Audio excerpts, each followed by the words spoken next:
Such an event would amount to treason and he could face arrest, but instead, the police kept off. Mercy Juma in Kenya.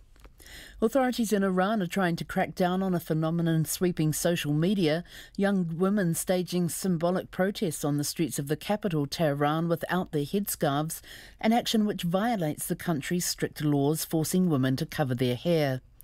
The 31-year-old mother who started the trend has only just been released from jail after spending more than 3 weeks in detention. The ABC's Middle East correspondent Sophie McNeil has the story. The photos are going viral. In them, women stand tall and proud on the streets of Tehran with their hair uncovered, defiantly waving their discarded headscarves on the end of sticks. They are risking their liberty. They are also exposing themselves to torture and other ill treatment. Rahab Beirani is Amnesty International's researcher on Iran. She's been closely watching the spread of these powerful protest images. The campaign has gathered force. The social media platform has given women the opportunity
everybody.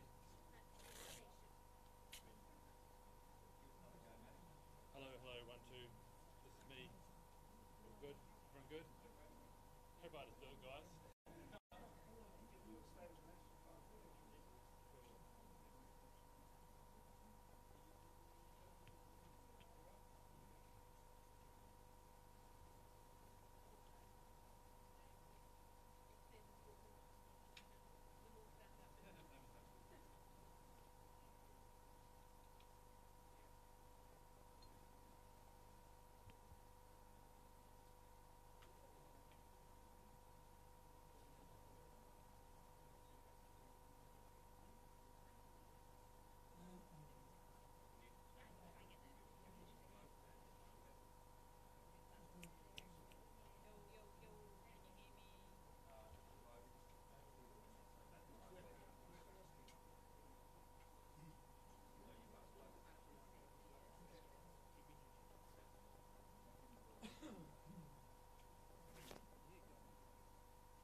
What an impressive turnout. It must have been a fantastic speech.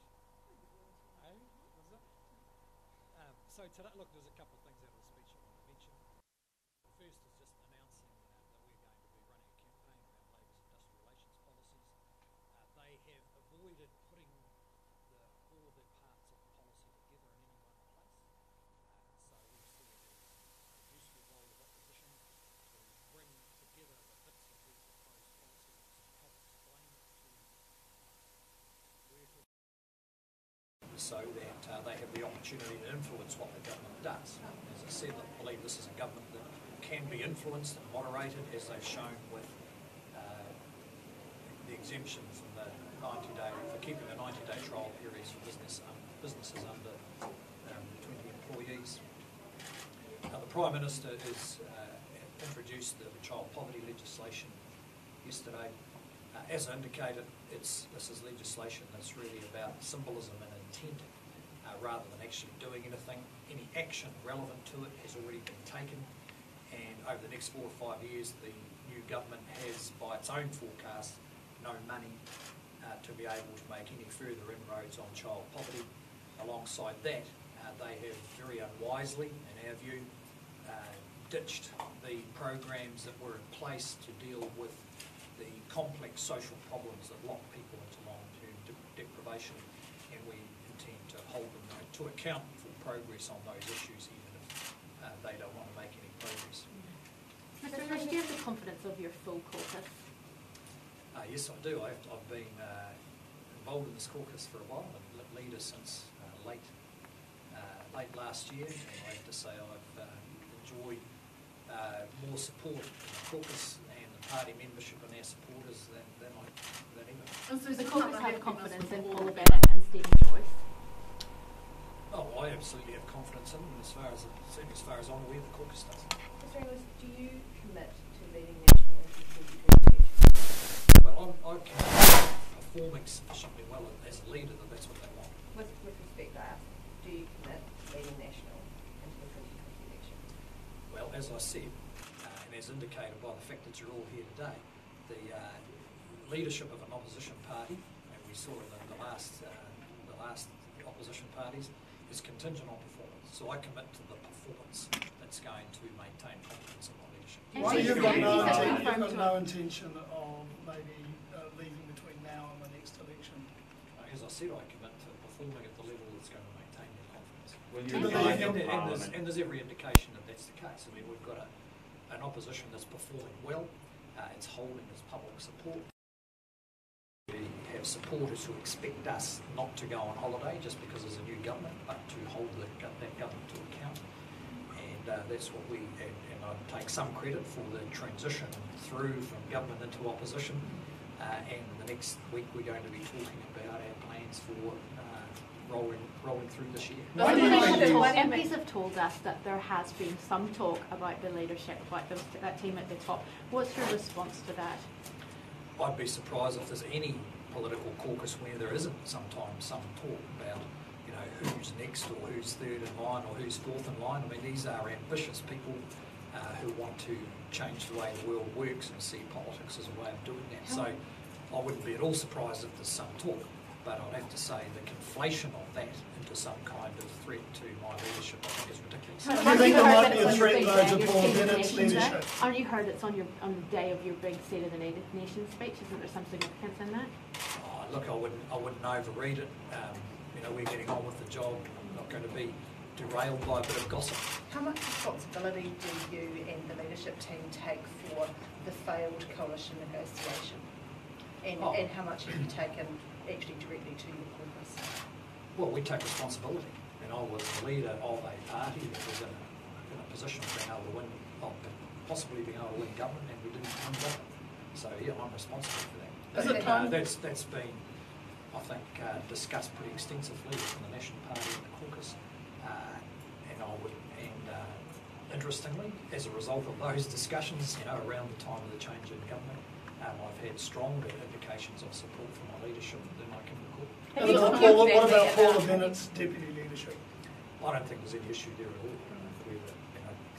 Some gossip about someone said they didn't like her. Well, Paula is a robust politician. She's used to not being liked by some people, and I have every confidence. What if those people that don't like her are in your own caucus? Well, there may be some, but I have every confidence in her leadership and no deputy leadership and no indication from the caucus that they want to change it. Are you going to send a message to your caucus about party discipline? Well, I think they can see that when you're in opposition, any kind of discussion around leadership can become a bit of a story. But I have to say, I'm not concerned about a breakdown of discipline. But I think it's good for them to understand that we have set a very high standard as a caucus around party discipline, and one of the reasons we're successful as a political movement with quite high support even in opposition is because we've been a disciplined and cohesive team. When is your first reshuffle, Mr. English? When's your first reshuffle?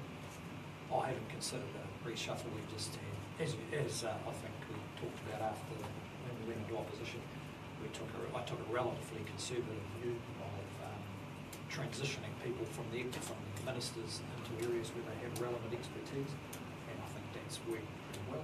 At some stage there's bound to be a reshuffle because you go into opposition, you don't have ministers and backbenchers, there's no hierarchy, and you work out who's better at opposition and who isn't, but that'll take some time. Would the caucus retreat potentially be a time either to discuss the leadership and I suppose air any potential concerns or strategy going forward, or have a confidence vote in the current leadership team?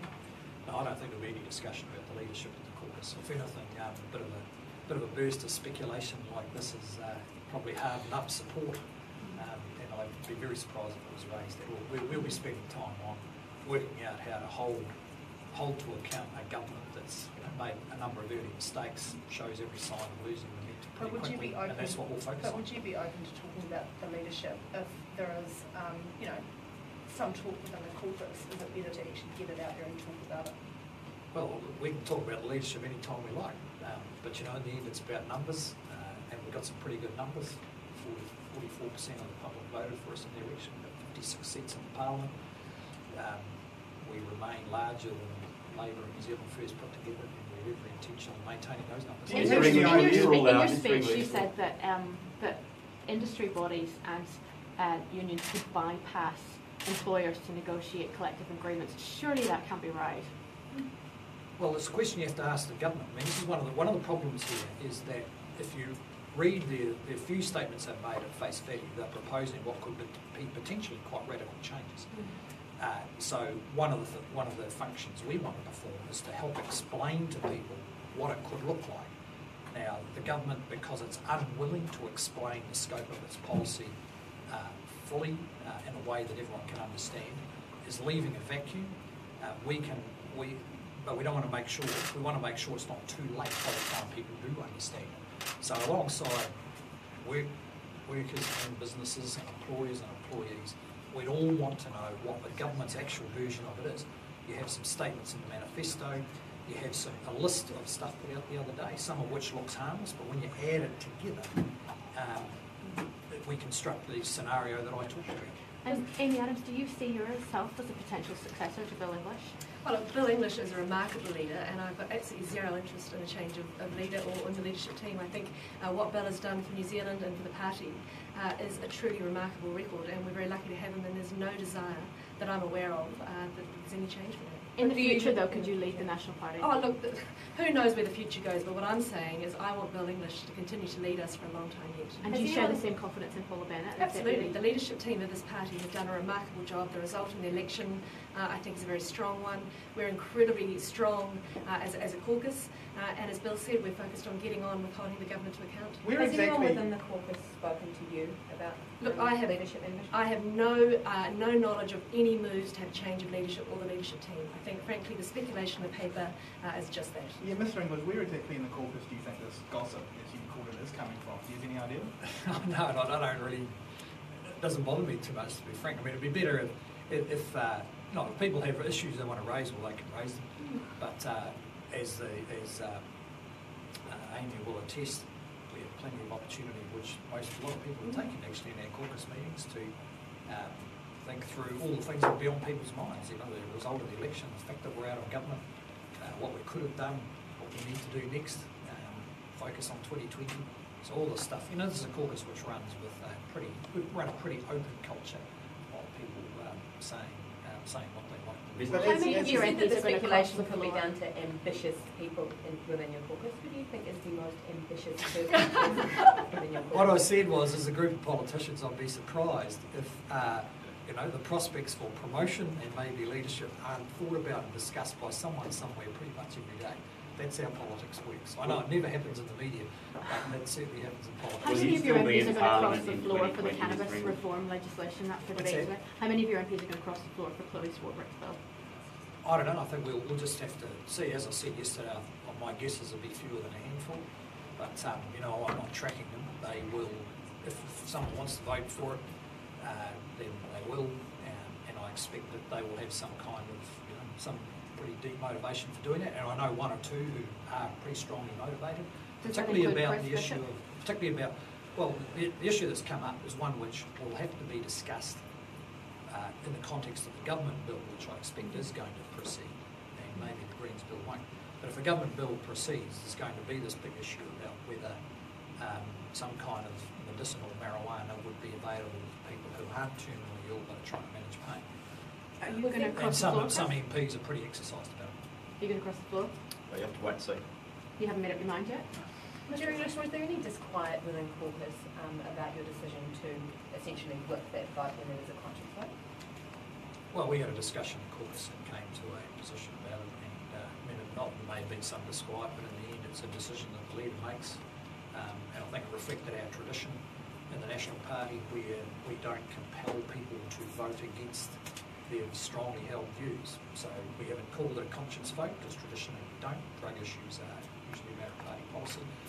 But as I once in the past, with the permission of caucus, voted against a caucus position, and I'm quite relaxed as a leader if there's a handful of MPs who believe on this issue that they want to vote against it. Do you think that disquiet, potential disquiet, could have been motivation for the story about leadership strategy? Oh, no, I don't think so. It has nothing to do with it. I mean, it's just that discussion about the about the marijuana legislation is part of the ongoing business of caucus. And I have to say that after any caucus, there'll be any number of people who walk out of, there'll be a handful of people who walk out of the room thinking, I lost that argument and I didn't like that, or I lost it, more importantly, they walk out and think, I lost that argument, how am I going to win it next week?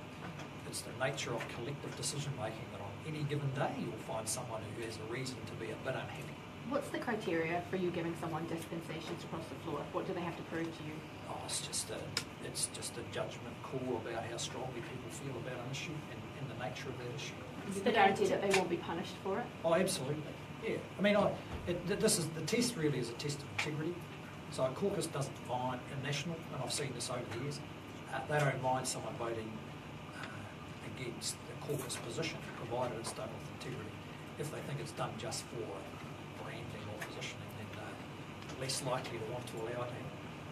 Better public service targets, Mr. English. Why are they so important to delivering what you said? They're so important because half of the poverty story is about the social dysfunction that traps people in this toxic mix of welfare dependency, low education achievement, often family violence, and surprisingly too often serial criminal offending.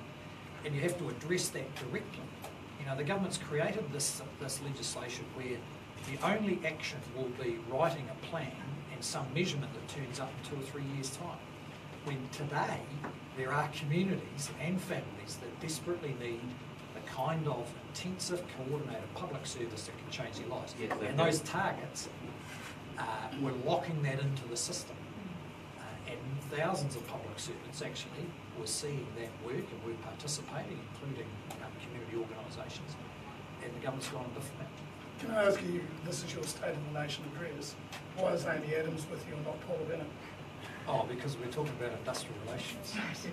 Was the main announcement when we've Paula's spokesman dealing with a lot of social issues, but today the specific announcement made is around the industrial relations campaign, which Amy has put a lot of work into and will lead very ably, in my view. She will have. She has a great capacity to get to the nub of an issue, work through the detail, work out which bits really matter, and over the next 12 months. That's going to put the government under pressure. Your speech dealt pretty significantly with child poverty, though. Yeah. Well, it's, I have to say, an issue on which I've put a lot of focus myself, so I'm quite happy to handle it. Did she have something better to do, or where is she? Oh, she's busy doing a job as deputy leader of the opposition. Very briefly on the TPP, you mentioned in there that National would support it. So as the caucus now discussed it, the CP-TPP, and agreed to support the new bill, deal. No, it hasn't done that formally, but I indicated the position that's always been that we're in favour of this agreement and supported the government in trying to secure it. Are you giving mixed messages though to the business sector? You're saying we are supporting it, but you're saying, well, we need to wait and see. Well, we want to see the text. We don't want the support to be taken for granted, but we're not going to play politics. We're not going to play politics with the thing. Have you spoken to anyone close to you about how long you intend to stay in politics? I speak to people close to me every day about all sorts of things. So yes. Well, on that matter, I'm not going to relate private conversations. The answer is no. Mr. English, can you guarantee that you will be in Parliament at the next election? Well, the only guarantee of that is performance, I have to say. And I think you saw what happened with previous leaders of the opposition. I've been the opposition leader myself before. And it's a more tenuous position than being a Prime Minister. You have to perform to the expectations of your supporters And if you don't, then that raises the question. So when Mr. Peters made his decision, did it cross your mind that maybe you should step down? Well, I think when we went out of government, everyone, I was the leader, therefore responsible for the fact that we didn't win government. Of course, it crosses your mind. Did you talk to anyone about that? No, not particularly. But as I said when the government changed, we were a party that polled well. We've got a strong body of support. A lot of people are not happy about the change in government, don't support its direction, and it seemed to me to be an opportunity to bed in a different kind of opposition, which I think before Christmas we proved would be good. And now we've got to think through what happens in the next 12 months. What's going to be your measure of how you'll perform with it? Well, support of the caucus, obviously enough support in the broader public, our ability to moderate what the government does, or at least put them under pressure. And this is a relatively weak government. It's not like a new first term government. It's a bit more like a late in the cycle government, and they're going to find it quite hard as they get through the 100 days, which is over in the next day or two. Quite difficult just to operate the machinery, regardless of what you think of their policies, just to operate the machinery of those three parties to get agreement and get momentum. And we're seeing that, as Simon Bridges pointed out, in the legislative pipeline. The most significant legislation apart from child poverty that they're dealing with is nationals legislation. We're certainly supporting that. Have you had any indication from the listing, any listing fees that they're going to retire this year? Thank you very much.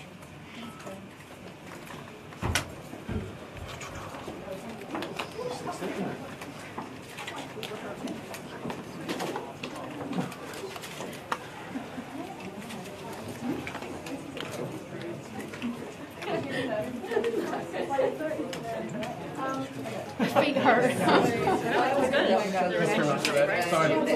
You what? No. I was just worried I was going to get in your shot. I turned to speak to Andy and then I realised I was probably in your way.